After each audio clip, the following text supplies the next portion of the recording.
And hello, everybody. Thank you so much for being here with me today. Um, we are so excited to talk about International Entrepreneur Parole and what it means for startup founders. So let's dive right into it. I'm going to share my screen. We'll get started. And as Edith, I think, mentioned, we're going to have time for Q&A at the end. But please feel free to share your questions really at any time throughout. And, I'm happy to answer them as we go along. And just so excited about this new immigration option and what it means for people. So here we go. Share my screen and we will dive right in. And then just a minor preference, if you do have questions, please use the Q&A panel instead of the chat window. It definitely helps. All right, so we are here to talk about International Entrepreneur Parole, which is basically, in effect, a brand new immigration option that sort of existed, but really didn't exist in a very concrete form before for international startup founders to live and work in the United States legally. So what I'm going to go through today in this presentation is a little background on us and the immigration process in general and how people navigated it before, and then dive into what is this new program, who qualifies now, and what can you take as a next step if you want to move forward and move to the US to build your startup. So our story, I founded Alcorn Immigration Law in my kitchen 5-6 years ago when I thought that we would have a startup visa. And I really wanted to help talented, brilliant international startup founders from all over the world to come live and work legally in the United States and build their companies. And that did not happen on the timeline I expected. And we had a really interesting last 4 years as well. And so been delighted that we could grow Alcorn Immigration Law and connect people around the world and find strategies to help people in the meantime. And it's just such a delight that this new option exists because we're already seeing how it's going to help create jobs for Americans and save the climate and just make the world a better place. So it's a super exciting time to be in immigration law.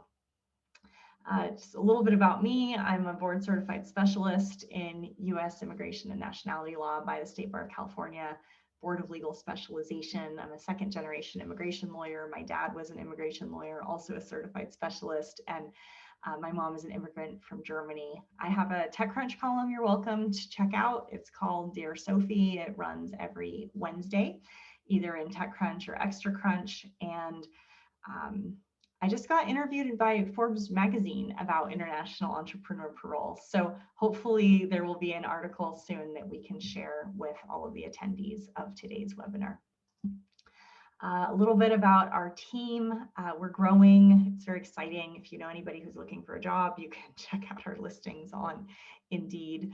But we are immigrants, children of immigrants, people married to immigrants. It's near and dear to all of our hearts. And we have a decentralized team. We're based out of Silicon Valley and Mountain View. We have attorneys and paralegals to support our hundreds of startups that we represent and our thousands of clients around the world who we've successfully helped to bring to the United States. We've been very successful even in the last administration, which we're super proud of with our high approval ratings and our low requests for evidence averages, and just very proud of our success of helping our founder clients fit into square pegs into round holes with the prior immigration options, and delighted that there's this newer,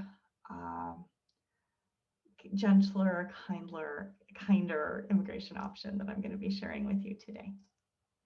All right.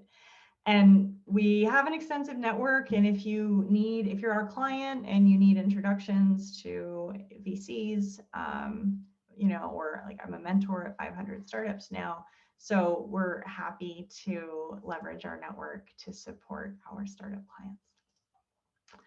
Okay, so how does this all fit in? So background. In normal world immigration, there's visas, there's green cards, and citizenship. And you'll notice that parole is not on this list. Typically, people either get a visa to come here or they just get a green card to come here from another country. Most people who end up working here on a visa eventually want to be sponsored for a green card. If somebody has a green card, then they're eligible to apply for citizenship if they want to. Many people come here as students, so they go on this F1 visa student journey that often results in them working after they graduate for 1 to 3 years on OPT or plus the optional additional STEM OPT. And then they hopefully, many people hope that they get an H-1B in the lottery, which they do by working for often a corporate employer. And then they hope to spin that into a green card. And they hope that one day they can apply for citizenship. So a lot of our clients in startups have gotten stuck at STEM OPT because it can be hard to create a training plan with somebody to supervise their work if they want to be the CEO, or they've gotten stuck at the H-1B stage because either the company doesn't have the ability to pay the H-1B prevailing wage, or they don't want to dilute their ownership or board control to be fireable to qualify as an employee by the company. The perm process can get messed up if you have too much equity. So green cards can get delayed if you're trying to do workarounds like extraordinary ability. So many reasons why international entrepreneur parole is well needed for people who came to the US, either as students or just anywhere, along this progression with an H-1B, for example. So the new path is IEP, International Entrepreneur Parole, is a different type of status. Parole is not a visa, it's not a green card, and it's not citizenship. It is something else. Parole is like, still trying to figure out how to describe it, but you might think of somebody getting out of jail and being on parole. And it has a different meaning in the immigration context. It doesn't mean you're an immigration criminal, but it is the same word legally. It's a legal fiction. It started being used in immigration law more than 100 years ago when you can imagine that there were a bunch of, like my great-grandpa, for example, came from Sicily in Italy to New York, Ellis Island on a ship in the early 1900s. And he had to go through Ellis Island, and he was stuck on that island waiting for his immigration visa or green card to come through so he could actually be admitted to the country and enter the country. But let's say that one of his friends got sick and needed to go leave Ellis Island and see a doctor in Manhattan when he was still waiting for the green card or visa to be issued. Well, the immigration authorities would have used their discretionary power to parole him temporarily into the country. So he's still being treated as if he's standing at the border waiting to be let in, even though in the real physical world, not the legal fiction world, the person's actually touching the soil of Manhattan in the United States, but they haven't been officially admitted as a non-immigrant or immigrant in one of the standard categories. So parole is a very discretionary category that the government has used for some time. It's mostly been used in the humanitarian context, like if somebody can't get a visa, but they need to come to the US for medical treatment on an urgent basis, or some other sort of urgent humanitarian situation to visit a relative in need. So that's what it is. So with IEP, you can either transition from that to a normal visa, or you could potentially transfer from that to a green card. So both are options, okay? And there are many ways to get green cards after parole. And primarily what will work for most startup founders are business-based green cards, if that is something you're interested in exploring ultimately. So just to set the stage for why parole is beneficial, but also to open your minds to other options that might potentially be better suited to you than parole, because there are a wide variety of possibilities in immigration. We can still use all the other old options we've been using for the last 5 years. So just give you a brief overview before we dive into IEP. So cap exempt H-1Bs, if you need to hire people at your startup who are employees and probably not founders, although it might work for certain founders, it is possible for you to get working visas for people any time of year without going through the lottery through this Plan B option for H-1Bs. It's called a cap exempt H-1B. It's not very well known, but I did do a recent webinar on it that you're welcome to check out.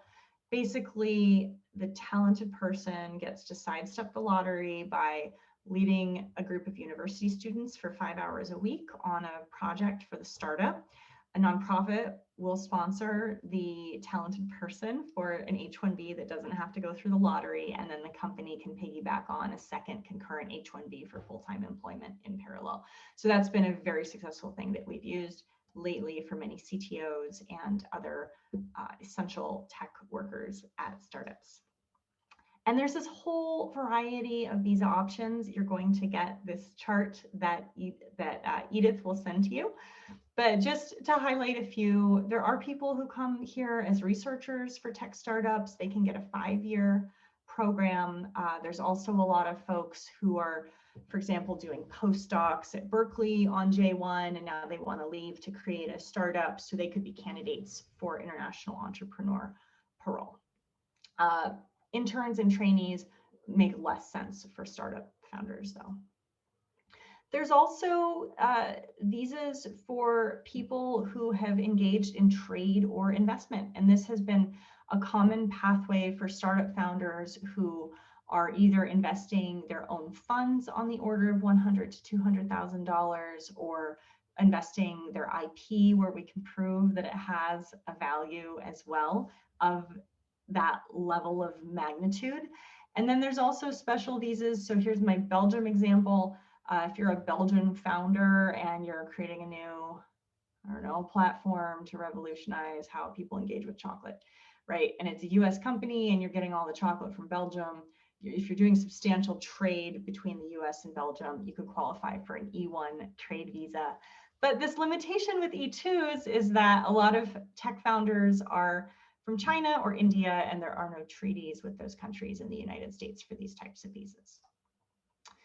There's also the L visa. This can work for some folks who already have a startup.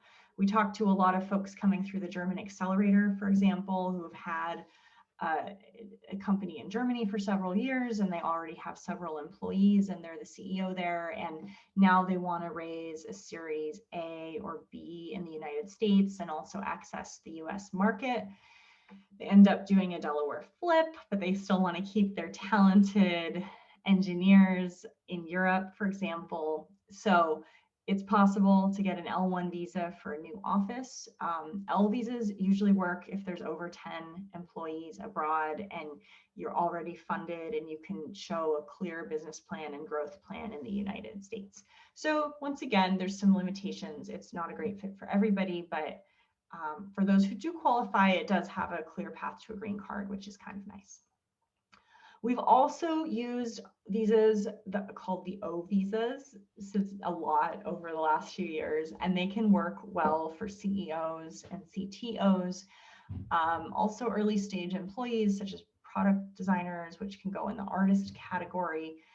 Basically, if we show that you are, one of the top physical therapy IoT wearable device entrepreneurs of the country of Cameroon, then if through newspaper articles, maybe you've judged the Africa Startup Pitch Competition, you're an author, you might have applied for a patent. Those are some of the types of factors that we would show for startup founders to qualify for an O1. So it's great. And it works if you're not rich yet, but you do have to have some substantial traction and fame in your field. And if you're somebody who's straight out of undergrad and maybe you went through YC and raised a little bit of cash, but you're not famous yet, that can be an uphill battle and it can take some substantial amount of time to rack up those necessary achievements. If you want to invest substantial time to rack up those necessary achievements, either for your O1 or for a future green card that you want to self-sponsor. We do have an online class that walks people through. And I recently was hired by a startup founder who went through this class, and he was raving about it, and he was super clear on exactly what he wanted and how he was going to do it. And he said it was really beneficial. So we'll be sending you that link as well. Now, green cards, because this will apply if you go through one of those routes we just talked about, or if you go through International Entrepreneur Parole to get here in the shorter term. There are ways to get a green card. You don't have to come here first, but usually for startup founders, there's some level of urgency. It's like the investors have want to write checks and want to see that the founder is going to be in the US ASAP to build the company. So green card, if you're not from India or China, can still take 2 to 3 years. So for most people in our core audience of folks with early stage startups that need to grow immediately, a green card is going to be something that you're going to start after you get to the US on International Entrepreneur Parole or another visa. And then you switch over to that when it becomes your turn in line. Because if you want to wait, it might just take too long. Like you don't want your startup to be left in the dust because you're waiting for a green card in 2 or 3 years to come here. And then when you make it, you can also buy a green card if you're investing $900,000 or $1.8 million in a US company.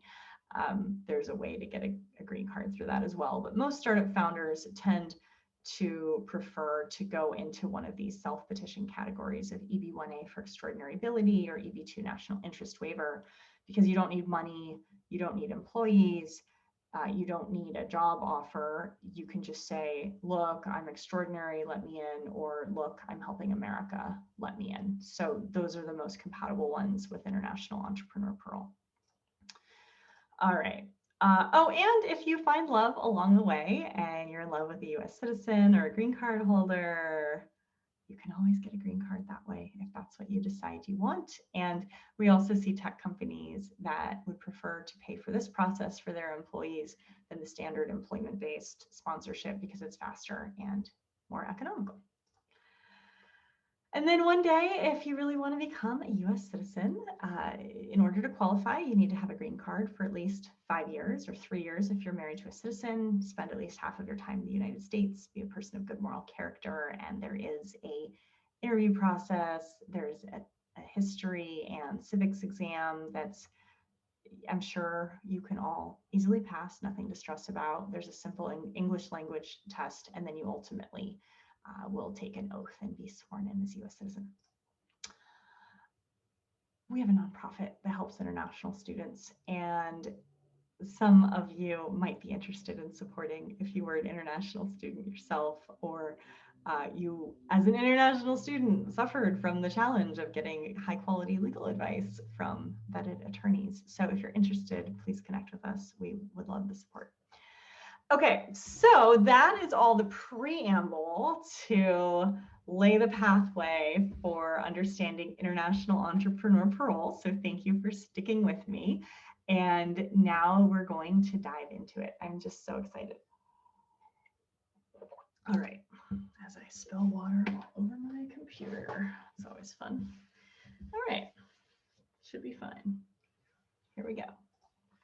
Okay, so what is this thing and where did it come from and why is it not a real visa and how do we have it?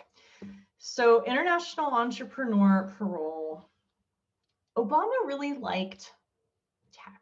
Trump didn't so much. Obama really liked California and Silicon Valley and Hollywood and tech startups. And, he was a Democrat and Trump, Republican, didn't like H-1Bs, for example, even though he used a ton of H visas for his hotels. Anyway, super politicized. The Obama administration was trying to get a real startup visa passed by Congress, but they put their focus into Obamacare and healthcare for Americans, which meant they spent their political capital there and not on immigration. So in the twilight hours of their administration, as they were leaving, they decided to leverage the presidential rulemaking authority, sidestepping the lawmaking process with Congress to use the legal power of parole to create a new mechanism for international startup founders who could show that their companies would create a lot of growth in the United States, for them to have this new pathway called International Entrepreneur Parole. And when Trump was campaigning, he really didn't like immigration, he really didn't like H-1Bs, and he really complained a lot about the presidential rulemaking authority, even though he ultimately used it a lot to do all of our COVID travel bans. But at the time, he was upset that this had just been created, and the Trump administration moved to suspend international entrepreneur parole. And as far as I know, I've heard of 30 people who applied about 4 years ago, and I know of one person who got approved. But what I heard from the attorneys who I interviewed who worked on it at the time was the administration was super mean. They created a lot of requests for evidence because they didn't want to approve anybody, and they bogged down the legal process, and basically the founders gave up and didn't proceed. And in the meantime, the Trump administration actually did cancel the law, but then the lovely National Venture Capital Association sued. They have an amazing general counsel there who I love working with, and this is a super this is an issue they're super passionate about, that's near and dear to their hearts because they understand the significance and brilliance and value of top global talent to start startups in the United States.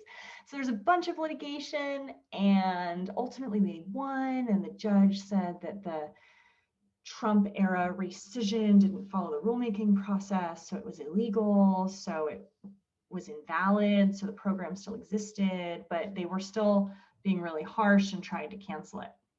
So that brings us to the present day with Biden is now the president, and I had an intuition several months ago that this program would be coming back. So we have already accepted several clients who are stellar startup founders who I believe are clearly eligible for this program, and we've been preparing their applications already for several months. So we have everything almost ready to file for many of them, and we're really excited about it. And then the other amazing thing that recently happened about 2 weeks ago is that the Biden administration withdrew the Trump era rescission. So it's really, well, so much jargon, but basically they canceled the cancellation. So there's no more cancellation. So the program stands. And they already had a webinar for stakeholders such as attorneys to discuss the program and how they're super excited about it and how they value US entrepreneurs and innovation from people from around the world, how they want to create jobs for Americans, and how they're available to start accepting applications. There's no processing time yet because nobody's applied really. So hopefully we'll have some of the first applications filed in the immediate future, and then we'll be able to figure out their processing time. There's no premium processing, but I hope they will be adjudicated very quickly within a matter of weeks. So that brings us to how we got here. And now let's talk about what it actually is. Okay, so you know that it's parole, it's not a visa. It's for people from any country in the world. It doesn't matter what country where you were born in. It doesn't matter what country you're a citizen of. There's no lottery. It doesn't matter if you're married or single. It doesn't matter what your level of education is. And if you get approved, the benefit is that you get to live and work in the United States for up to 2.5 years. And then if you've continued raising money and creating jobs, you're allowed to apply for a 2.5-year renewal. And another immediate perk is that if you're married, your spouse is eligible for a work permit, and your spouse with that work permit can get any job. They're not restricted to working at a single company like an H-1B. It's an actual EAD work permit to work anywhere. So these are really cool perks, especially because within 2.5 years, folks born in Europe can probably get a green card in the EB2 NIW category pretty easily. And we're seeing such rapid advancement in the visa bulletin for folks born in China and India to get their green cards.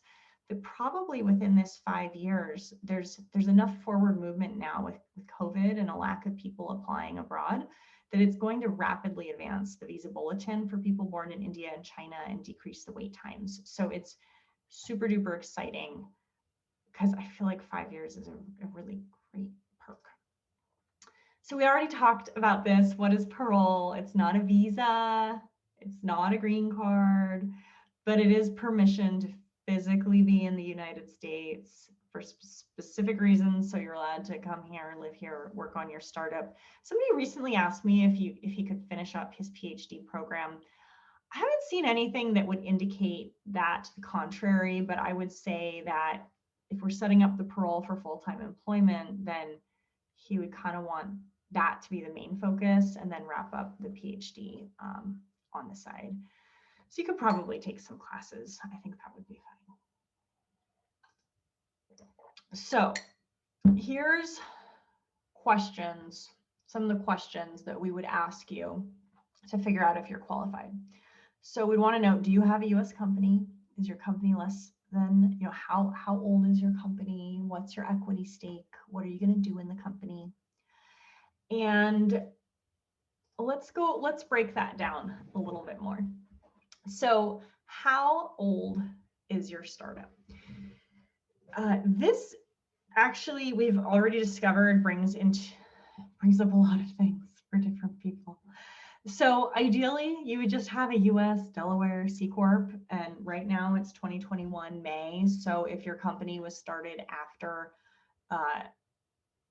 May of 2016 as a Delaware C Corp, and let's say you want to do business in California, so you're registered in California, that's like so easy, clean, super simple, that definitely qualifies. We have some folks where the startup in the US was created in 2015 or earlier, and so they would not qualify for this, but there might be other options like the ones I mentioned earlier for them to explore.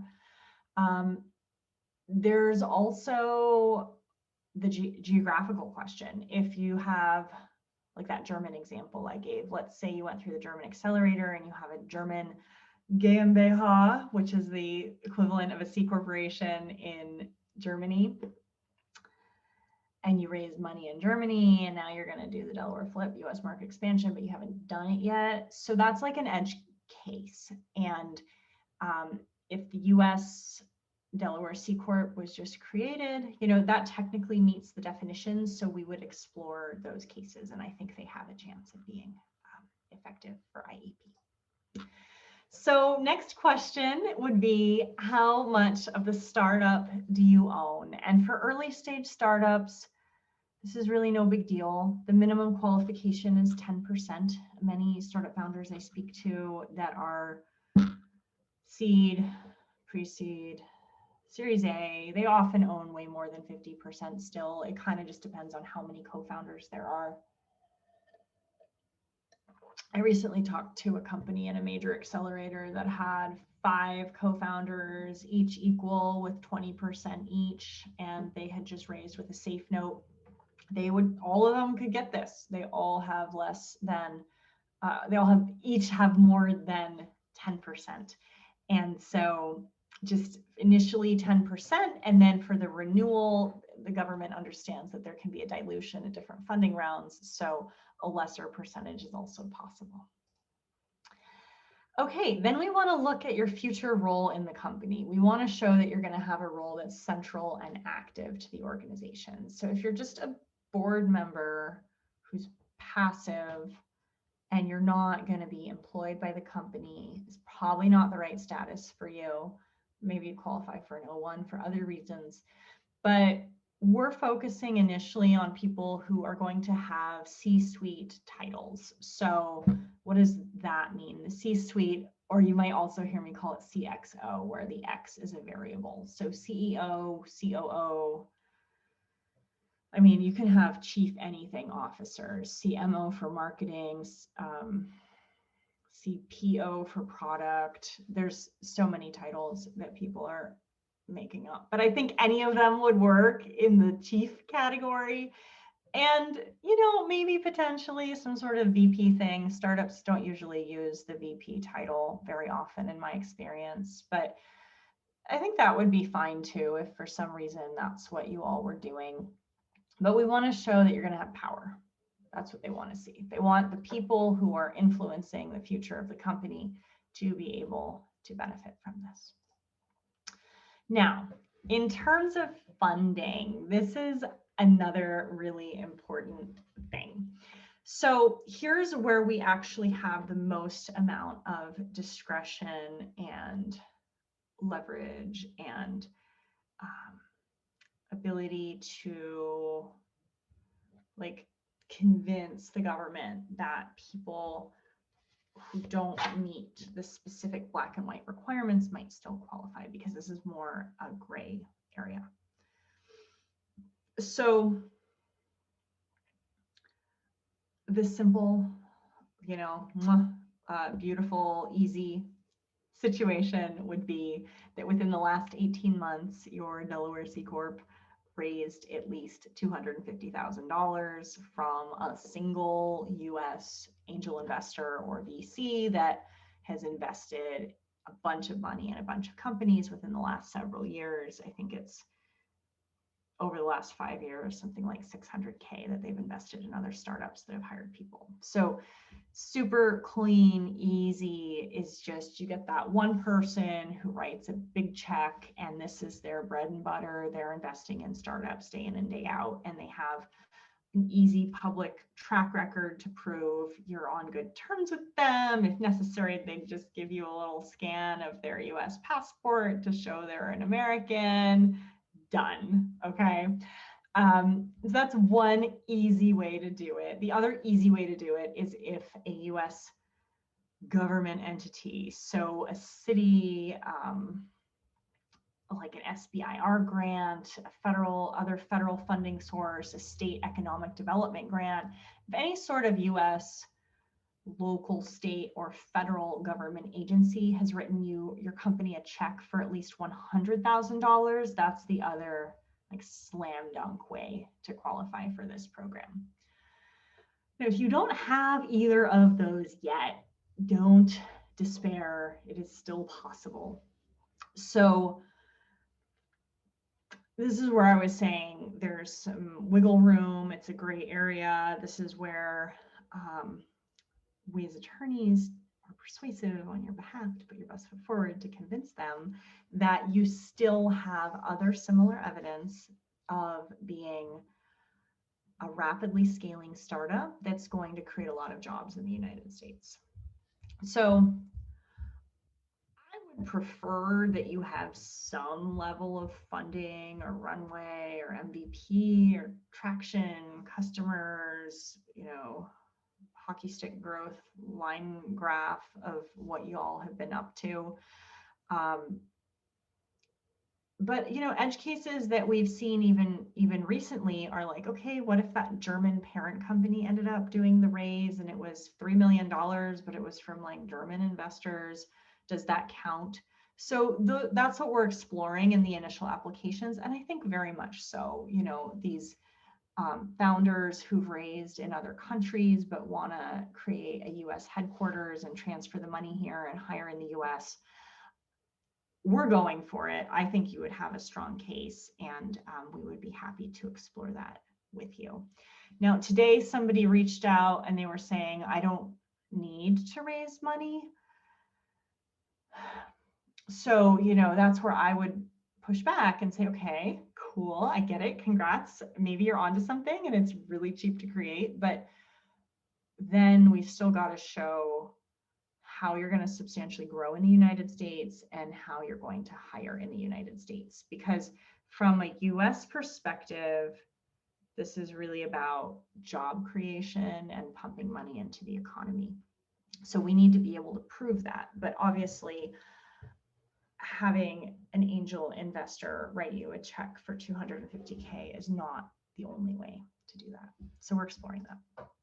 And this is really it, the growth and job creation. Fundamentally, that is the purpose of this program. It's not just that the US like startup founders. The US likes startup founders because it helps the US bottom line. So as long as we can show that you're going to grow with that hockey stick growth model and that you're going to hire a bunch of Americans, like that's the actual ticket. Okay. And I see that there's questions, so I appreciate it. We're going to get to those shortly. So I'm going to talk more about this and answer your questions, but let me show you guys my other slides. Here's the recap. So when we're chatting with a new client about this, we want to confirm, is your company established in the US? We need the answer to be yes. Is the company less than 5 years old? We definitely need the answer to be yes. Do you have at least 10% equity? You being the person who wants this status, answer needs to be yes. And are you going to be a leader in the company? That's like the CEO role or whatever. The answer needs to be yes. So if it's yes to all of those things, then we can go to the next part, which is about the startup entity's substantial potential for rapid growth and job creation. And so just to recap, the simplest ways to prove this are either 250K from qualified US investors in the last 18 months, 100K or 100K from government in the US grants in the last 18 months, or you partially meet one or both, and there's other reasons to show that you're going to be a rapidly scaling tech startup. All right, and I do see the questions in the Q&A panel, which is perfect. If you can put any questions in the Q&A panel as opposed to the chat window, that would be ideal so that I can make sure to answer all of them shortly. All right, so we went through this. Cool. So next steps, I'll go into the details more of the procedure and answer all of your questions, but in general, with any immigration status, you're gonna need to spend some time working on it, gathering the documents, getting organized. You have to be clear about what you want, right? And even if you don't know if you should get IEP or an O1, that's fine, but you need to reach out to an immigration attorney for consultation and chat about what your ultimate goal is. Do you want to live in the US as soon as possible because your investors wished you were here yesterday and you're freaking out because you need to get here and you don't know how to do it? Or like, do you have a bunch of teenagers who can't change schools until summer and you want to come only when they get green cards so that they can go to college and you're cool with doing this in 3 years? They're very different situations. You don't need to know the immigration category, but you just do need to have some clarity on what your personal goals and aspirations are so that we can figure out how to get you there. And IEP is one of those tools, and it's great. But as you embark on this process, understand that there's going to be investment for attorney legal services, as well as USCIS filing fees, the government filing fees for IEP. I will pull those up for you and be able to share that with you shortly. You might need things translated. There still could be requests for evidence, right? Like an H-1B or something, but our practice is to put your best foot forward to minimize that possibility. But one of the great things for IEP, unlike an H-1B, is that there is actually no prevailing wage. You don't have to get a minimum salary. So we will have to get clear on what the startup is going to pay you and how, but nobody's gonna care if it's less than the H-1B salary, which is really great for early stage companies because that can add up. And then, when we're supporting people with this, our scope of services for these case types is helping the primary investor, primary entrepreneur to get international entrepreneur parole, helping your spouse and children to come here legally as well, if that is applicable, helping you get permission to go on an airplane without a visa from your consulate, if that is necessary. Or if you're going to drive in through Mexico or Canada, if and when it reopens, then just in any event, practicing for your entry and how to explain it since it's a brand new status and people are going to maybe be confused because they've never seen it before. So basically getting you here and your family and doing whatever it takes so that you can go from where you are now to living and working in the US and building your startup legally. Regarding the filing fees, I have that here right now, but it's loading. All right, I'll get that for you. It's a couple $1,000s for the US government. And we've had some people who've come to us and been like, hey, I'm about to raise and I want to hire 10 to 12 people in the next year. And that's nice, but we're going to need some really strong evidence of the company's ability to grow, especially if no money has been raised yet. So, if you know that raising money is in your future, it's probably best to get that sorted first on a visitor visa if you can. Because we got to at least show that. So the government filing fees end up being about $1,300 per entrepreneur, and a family member ends up being a little bit shy of $700 per person. And there is no premium processing, as I mentioned. All right, so we're gonna send you this chart and a recording of this webinar, and also Edith is going to send you a link to our IEP questionnaire.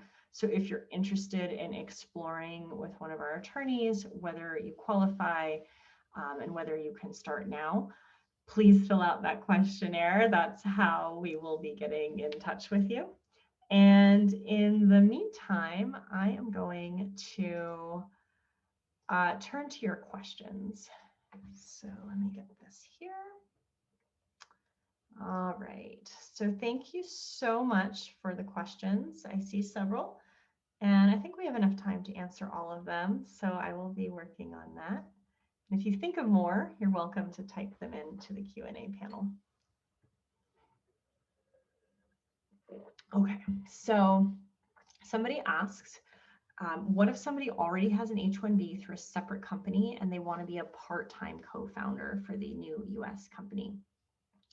So this is interesting. IEP and H-1B are mutually exclusive. So you could apply for IEP, but IEP cannot get activated as a change of status. You actually have to leave the United States and come back in to turn it on. So an IEP does not allow secondary concurrent employment at another company. It's just a single company type of status. So if the person you're talking about really wants to keep their day job at the other company where they have an H-1B, then they probably need to stay on H-1B and not get IEP. And then we'd have to set it up for them to have a secondary concurrent part-time H-1B. And then they do have to meet the requirements for H-1B at your startup, such as ability to pay, ability to be fired and supervised. So a high amount of equity could be an issue, and the prevailing wage could be an issue. So I think this is probably a cost-benefit analysis that depends on the urgency of your situation and when they want to transition out of their existing startup and what milestones your startup, before they want to transition out of their existing job and what milestones your startup would need to reach before they feel comfortable doing that and before you have the ability to take them on full time as a co-founder of the new startup. So that's something we'd be happy to help you figure out one-on-one based on their needs.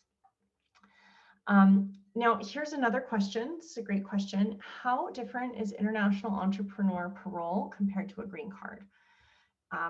It's very different. A green card is a lifetime status where you're considered a permanent resident. You're able to become a citizen.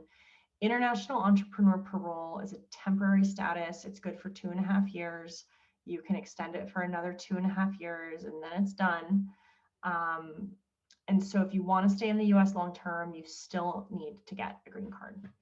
And then another question, what is the processing time?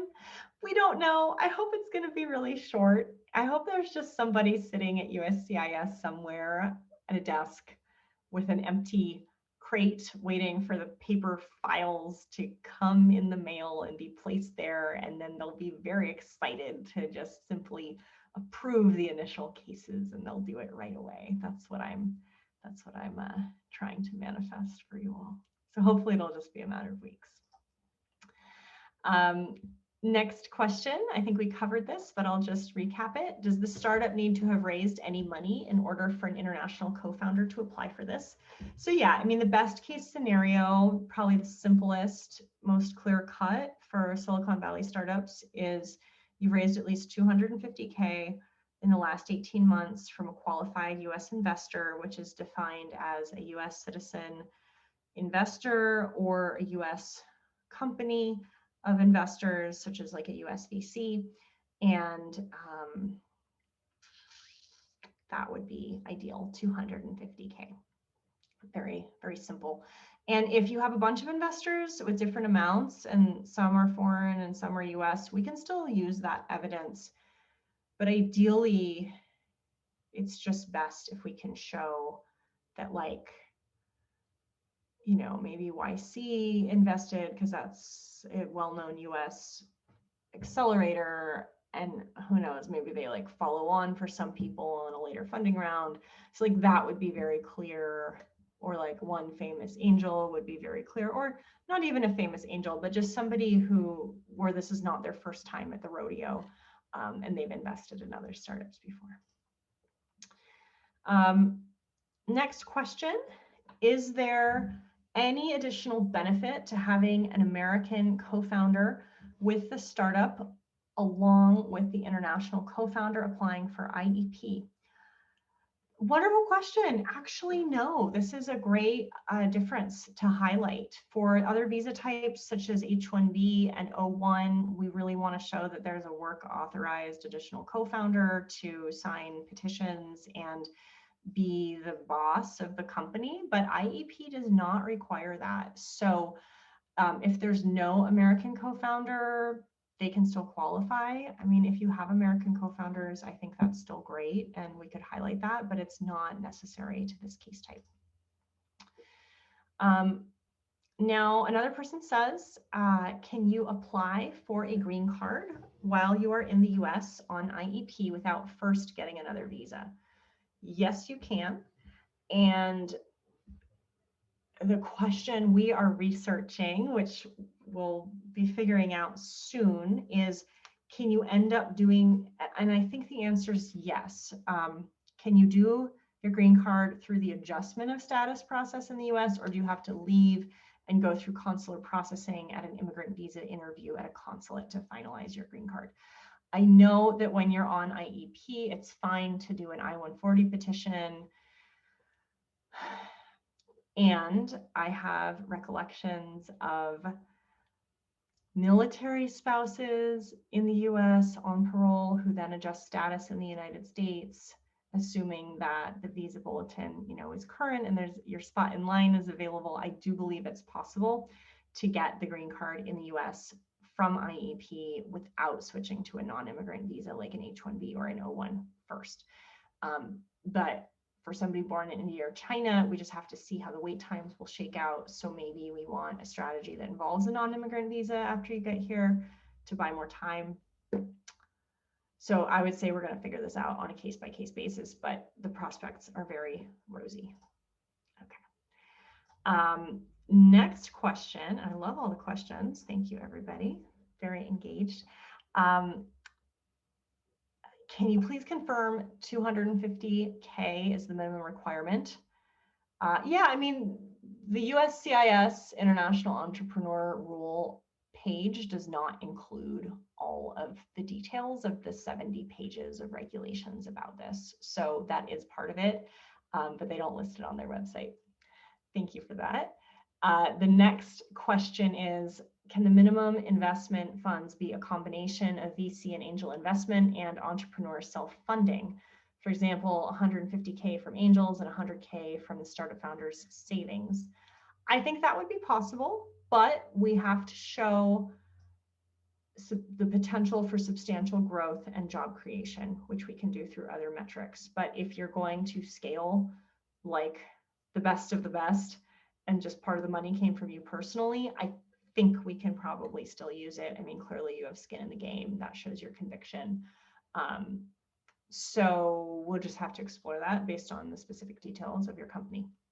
And then the next question, the government says that there's this other qualification, partially meeting either or both of the previous two requirements with additional and reliable compelling evidence. I mean, that's what I'm talking about. If you didn't raise 250K from a US investor and you didn't get 100K from a government grant, then what other evidence can we show that you're going to scale rapidly?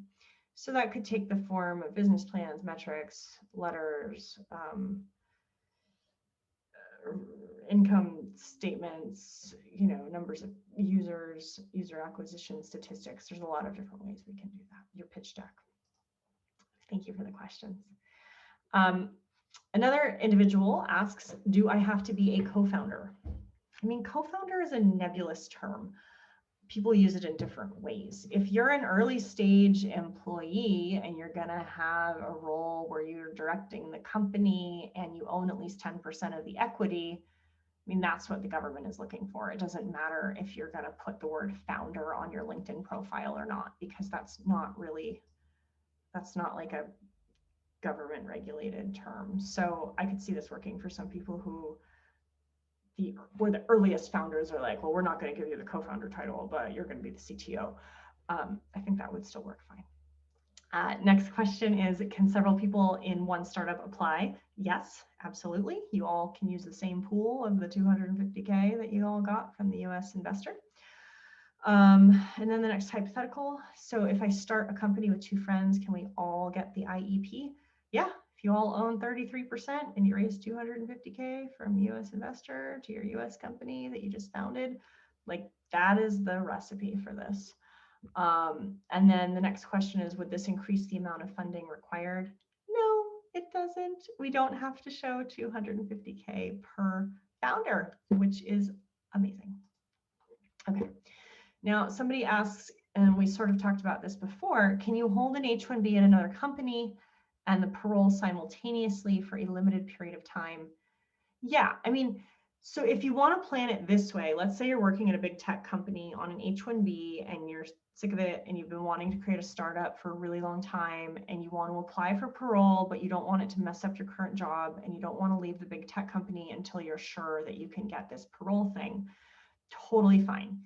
Keep your day job, apply for the parole. It's not going to be activated until you leave the country and come back in showing those documents, so you could get it all approved before you decide to give notice for your tech company.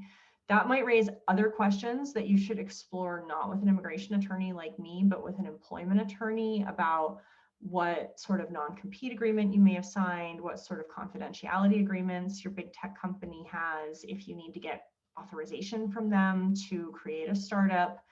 I've seen people with issues in that space, so you want to tread cautiously, but from an immigration perspective, that's totally fine. Oh, so many wonderful questions. All right, we've got 5 minutes left. Minimum number of employees, 0. You do not have to hire people to get qualified for the initial parole grant. You do have to have a few employees hired if you want to get the renewal. But if you just want to get a green card and you don't want to renew it, then it doesn't matter. Great question. Is there a wage required? No. Flexible. Question about US consulates abroad reopening. They are being very slow to reopen. The US is being very cautious. We just added India to the COVID no travel list. They're very backlogged. They're still understaffed. So I think you're going to get IEP way faster than an E2 visa or interview. And the beauty of IEP is you don't have to use a visa. Like, there's no visa for it. So if my Indian client who's going to file wants to get in and we can't get him an Indian visa, an Indian consular appointment to get a boarding foil in his passport, guess what? He's going to go to Mexico. He's going to hang out in Cabo at a resort for 15 days. And then he's going to fly to Tijuana. And then he's going to drive across the border showing his paperwork. And he's going to have met the quarantine requirements. And there's no visa required for the US, so he can just enter the United States. So that's how we're going to navigate this with some of our clients. More updates soon. I'm going to decline to answer any O1 questions now, just in the due to timing, but you're welcome to reach out about that directly. And hello@alcorn.law is our email address. Somebody wanted to know if IEP would be a good fit for an e-commerce company that is growing. Yeah, I think it all depends on your growth plans. And I think that e-commerce totally qualifies as tech startups. It's a very loose term. I mean, we're seeing people in robotics and fintech and various SaaS platforms. It's industry agnostic if you meet the requirements. Can a married founder come with kids and wife? Yes, wife gets a work permit, kids can go to school. If you want to stay more than 5 years, you're going to have to figure out another option, but maybe the green card would be possible. Thank you for hosting the webinar. You're welcome. If you're on F1, if you're in the US, can you apply? Yes, but then you're probably going to have to, like, once again, go to Mexico and drive back in. You could do it with Canada, but Canada is super quarantined and closed down right now, as far as I'm aware. And there's another question about like the instrument, equity or debt. There's flexibility. I don't think the government bureaucrats are at the level of sophistication of tracking this yet. So if we can show a wire transfer of $250K in the bank and it came from some angel investor or VC in the United States, I think we have a chance of getting it approved. And probably some people will apply with equity, some will use safe notes, some will have convertible loan, other types of documents. There's I don't know, there's people are doing SPACs now, like there's tons of different things.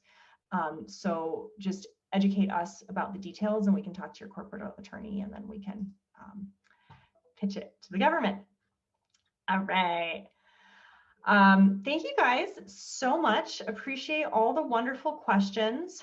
Last answer, we are considering both C Corps and LLCs. There is no, there's no requirement. Your common law does not count for wife. You have to actually get legally married, not a domestic partnership. So happy wedding. And then last question, accredited investor, that is not part of the qualifications. We need to show that they are serial investors, but they don't actually ask if they are accredited investors, different legal standard. All right, well, everybody, you're gonna get the link to our questionnaire. You can send it to your co-founders or your friends or people from your 500 or YC batch who wanna apply. Happy to take a look at all of those. And we will be reaching out and scheduling consultations. We're prioritizing, we have a deluge, so we're prioritizing the folks we think have the highest success chance already right away, but we'd be more than delighted to chat with you. And you'll be getting a link to the recording of this presentation, and you're welcome to share that with any friends or colleagues as well. So thank you so much. Have a wonderful rest of your day. We really appreciate it. And please be well, do good work, and keep in touch. We're so excited to see all of the amazing things that you're building. Thank you so much, everybody. Bye.